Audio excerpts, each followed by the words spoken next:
folks, the governor of the great state of New York, no, not our beloved Andrew Cuomo, he's gone. Kathy Hochul has declared that racism is a public health emergency. Finally, somebody said it. Finally, someone had the stones, the cajones, the big old brass balls to get up in front of God and everybody and say what other people before have already been idiotically saying since at least the beginning of the Wuhan flu. Folks, there are days when I want to take my hat off and find the nearest brick wall and just bang my head against it for a good solid minute or two, just to see if I can knock out some of the stupid crap I've heard throughout my day. And then there are other days, like today, when I'd like to bang someone else's head against the wall for a bit and see if I can't knock some common sense into their head. I won't name names, but it's a fine daydream if you've got the time. Let's dispense with the BS part of this first. Racism is not a public health emergency, folks. It's just not. On paper, if you happen to be a 19-year-old college student whose idea of studying history is smoking pot and reading Nicole Hannah Jones, maybe it sounds real, but it's not. And one of the main problems with claiming that it is that you devalue other real public health emergencies. It's sort of like the old idea of the boy who cried wolf. By the time the real wolf came around to, wreck everything, nobody believed the boy anymore. So that's the simple part. But per our usual arrangement with the left, whenever they say something stupid, there's usually something sinister hiding underneath it.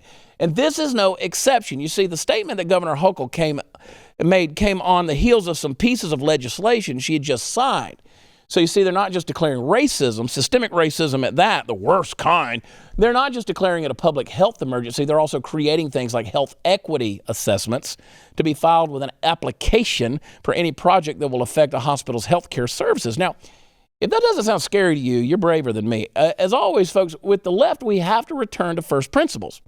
What is it they're trying to do? If the answer is subvert the dominant paradigm, and it usually is, then it falls upon the sane among us to work that particular brand of magic known as critical thinking and assess two things in our minds. What are they really planning to do here, and what can we do about it? Now, the former question is hard. Why does the left preach about racism when it routinely engages in it? We can cut to the chase here and say what I've said here before. They do not care about minorities. Hell, they created and have maintained the systems that promote generational poverty among minorities and have done so for decades.